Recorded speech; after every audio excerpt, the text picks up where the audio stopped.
take 5,000 of this intro video because it is so hot, I'm stumbling over my words. I know. Nothing is beating this heat. Let me tell you, 100 degrees, no matter what climate you're in, is hot. It is hot and it sucks. And it's going to be like this for the next week or so. And so we're going to have to deal with it, even though no matter where I go, home with a new mini split heating and cooling, no matter how many fans we have on, no matter how good the AC is at work, it's not cutting it. It's just not cutting it. So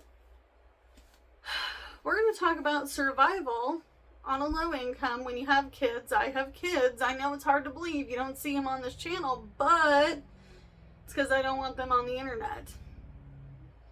I mean, they can go on the internet, but they're not going to be TikTokers. They're not going to be YouTubers. They're not going to be on Instagram.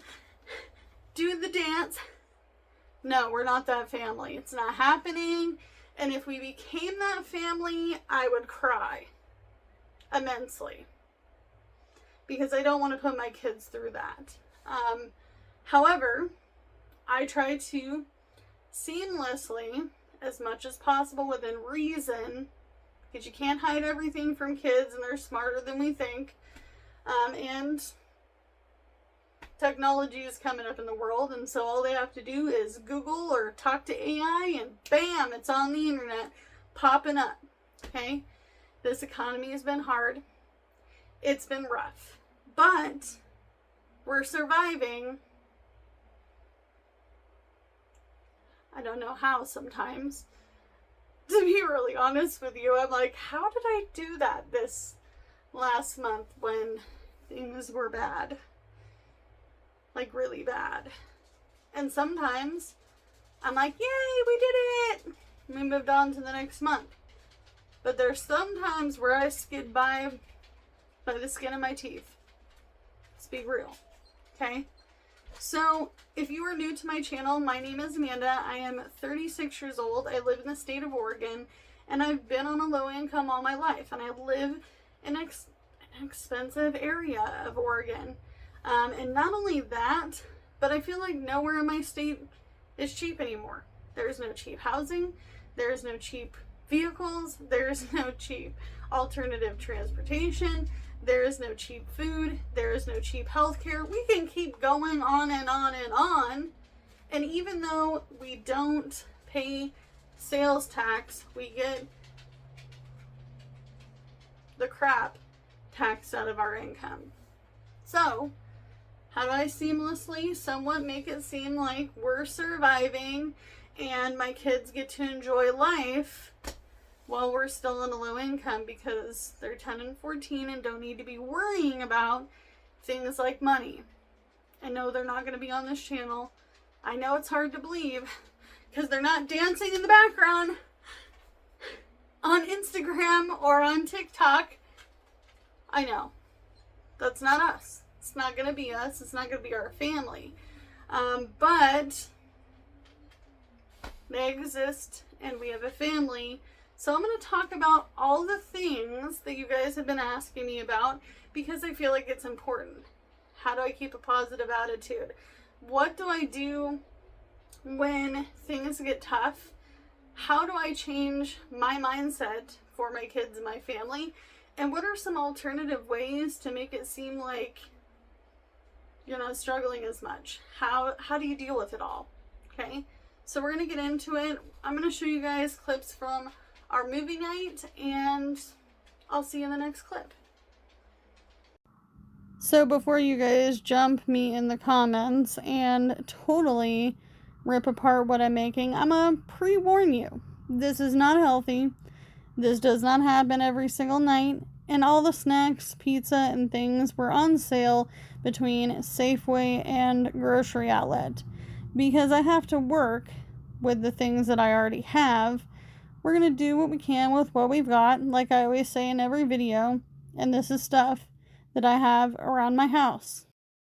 Step 1 of keeping a positive rapport with yourself when things aren't going very well is be nice to yourself give yourself some grace. Tonight is not going to be a perfect night where I bake my own bread and I make a roast and I do all the things that you would see in a lot of these social media videos.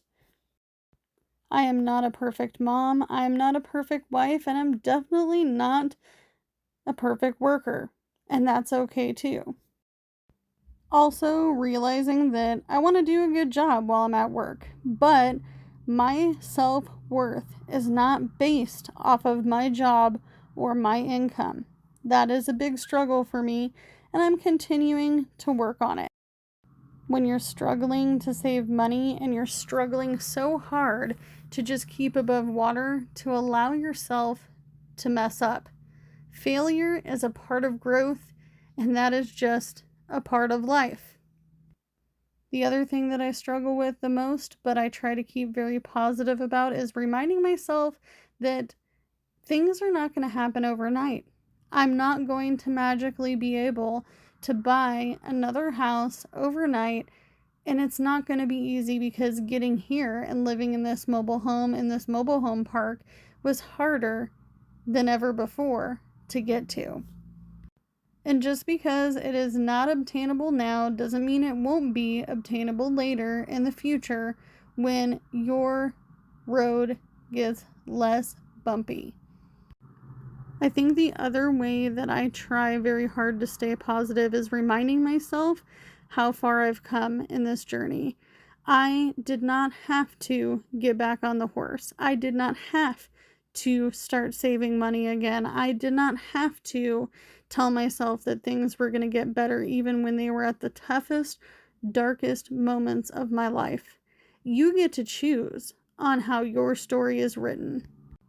And truly being thankful for all the things you may not have had before. I can't tell you how many times I feel so grateful to have a shower and to have food on the table, to be able to put gas in my car, to be able to wake up to see my husband next to me. I get very excited when we have little nights like this and we get to enjoy each other's company. And I'm not just talking the company of my husband, but I'm talking about the company of my children, because one day they're going to be older and they're not going to want to do all these fun things. And that may even end for my soon-to-be high school son coming up in the next few months, which makes me really sad, so I'm going to enjoy it for now.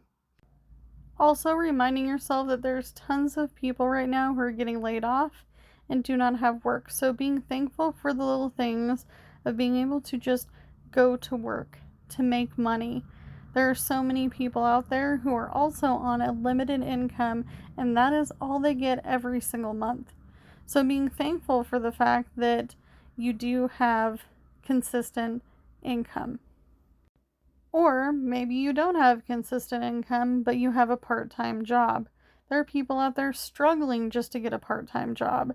If you are doing gig working, be very thankful that you have your car and that you have gas to put in it to continue to do it day after day.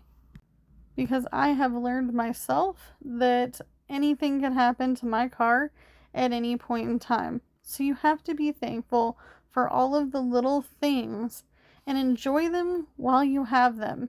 Because chasing after all the things that you don't have doesn't help you in the current. You're constantly going to want more. You're never going to be satisfying. Being satisfied with the things that you have and every little thing counts when you're down and out. So remember, you get to choose how your story goes. No one else but you.